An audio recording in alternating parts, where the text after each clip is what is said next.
Welcome to Season 12 of the 5-Minute Biographies podcast. Here is your host, Wayne Armstrong. Hi guys, welcome to 5-Minute Biographies. Before we get started, I'd just like to remind you to check out the YouTube channel at 5minutebiographies.com/YouTube. And don't forget to follow us on Instagram, Facebook and Twitter. The podcast is also available in Spanish at 5minutebiographies.com/Spanish. And if you like the show and would like to show your support by, say, buying me a coffee, you can head on over to 5minutebiographies.com/coffee to see how. Right, with that all being said, let's get on with the show and episode 8 of season 12, Jimi Hendrix. Johnny Allen Hendrix was born on the 27th of November 1942 in Seattle, Washington, USA, and was the first of 5 children born to Lucille and James Allen Hendrix, who everyone knew as Al, and who had married Lucille on the 31st of March 1942, only 3 days before he started his basic training after being drafted to serve in the army during the Second World War. In 1946, Johnny's name was changed to James Marshall Hendrix as a way of honouring his father and his late uncle Leon Marshall, and he would soon become known to the family simply as Jimmy. When his father returned from 3 years of service in the army, he and Lucille struggled to cope, and each addition to the family would end up being placed in foster care and would ultimately be adopted.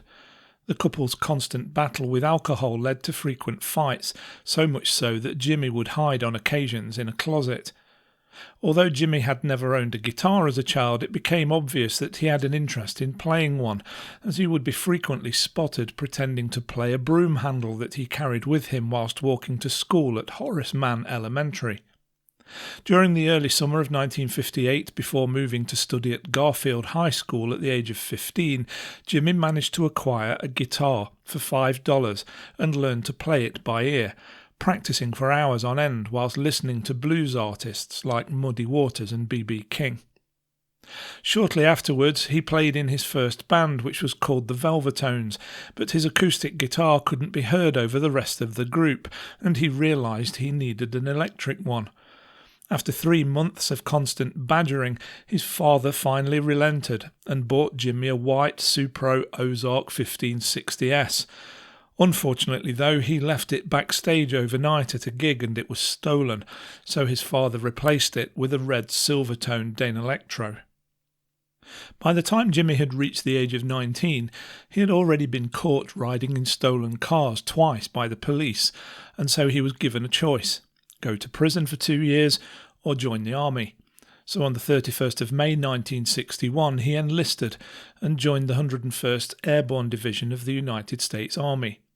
He was stationed at Fort Campbell in Kentucky, and it could be said that he wasn't exactly cut out to be a soldier. He was forever causing issues, whether it was sleeping on duty or playing his guitar while the rest of the barracks was trying to sleep.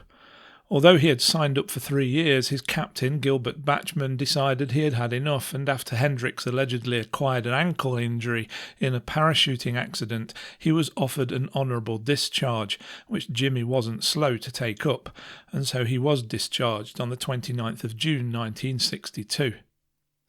Soon after leaving the army, Jimi Hendrix formed a band called the King Casuals, which played local gigs for a few dollars at a time.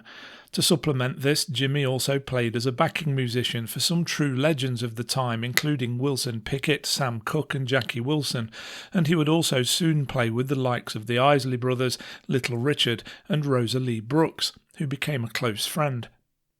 On the 27th of July 1965, Jimmy signed his first recording contract, but he felt that he wasn't being fulfilled simply playing the guitar in the shadow of other artists, and so he moved in 1966 to Greenwich Village in New York. Whilst he was playing in various coffee houses in New York, the bassist with the British group The Animals, Chas Chandler, heard him play and asked him to come to London, as he was thinking of leaving the Animals, and the two of them formed the Jimi Hendrix Experience with Noel Redding and Mitch Mitchell. The band's first single was Hey Joe and was released through Polydor on the 16th of December 1966. It achieved the number 6 position in the UK charts, putting the band on the map. More hits would soon follow, including Purple Haze, which got to number 3 in the charts, and The Wind Cries Mary, which reached number 6, staying in the charts for 11 weeks. Jimmy's on-stage antics were always popular with crowds, including his ability to play his left-handed Stratocaster guitar with his teeth. He even set fire to his guitar at one gig in order to get more media exposure. He repeated the gimmick when the Experience played at the Monterey Pop Festival on the 18th of June 1967, throwing pieces of the destroyed instrument into the crowd. As he set the guitar on fire, a 17-year-old called Ed Carafe used the last shot of black and white film in his camera to take one of the most famous photographs in the history of rock, which went on to be colorized for the cover of Rolling Stone magazine in June 1987. Unfortunately, the magic of the Experience wasn't to last, as the relationship between various members of the band began to deteriorate, especially between Jimi Hendrix and Noel Redding, whilst they toured Europe in 1969, with Redding becoming more and more frustrated at Hendrix's work ethic, or lack thereof, which resulted in Noel Redding leaving the band on the 30th of June 1969. At 8 in the morning on Monday the 18th of August, the Jimi Hendrix Experience was introduced to the stage at Woodstock, where they were to close the show, but Hendrix clarified that the name of the band had changed, saying that it would now be Gypsy Sun and Rainbows, but for short it was simply Band of Gypsies. He played the Star-Spangled Banner on the guitar, with huge amounts of feedback and distortion to emulate the sounds made by rockets and bombs. Commentators at the time called it a statement against the Vietnam War. In 2011, Guitar World named that performance as the greatest of all time. The Band of Gypsies split following their third and final concert during a music festival at Madison Square Garden on the 28th of January 1970, but a self-titled live album was released in April that year and is the only commercially available Jimi Hendrix live album to have been released during his lifetime. Hendrix worked sporadically after the Band of Gypsies split on new material for what would have been his next album, but he decided to take a break from recording and went on tour. During what became known as the Cry of Love tour, Hendrix played some of his most memorable music to some of his largest crowds. However, his appearance at the New York Pop Festival on the 17th of July was a disaster, with Hendrix having taken too many drugs before going on stage. There were 32 performances in total on the American leg of the tour, which concluded in Hawaii on the 1st of August 1970. The tour then moved to Europe, but he abandoned a concert in Denmark after only 3 songs on the 2nd of September, and 4 days later he was met by booing fans at a festival in Germany because he had cancelled a show the night before due to torrential rain. The following day he flew to London.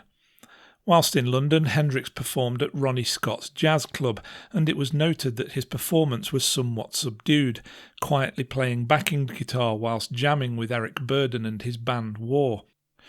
Jimi had occasionally used drugs before 1966, but after experiencing LSD that year, he became more of a habitual user of cannabis, LSD, hashish and amphetamines, as well as alcohol.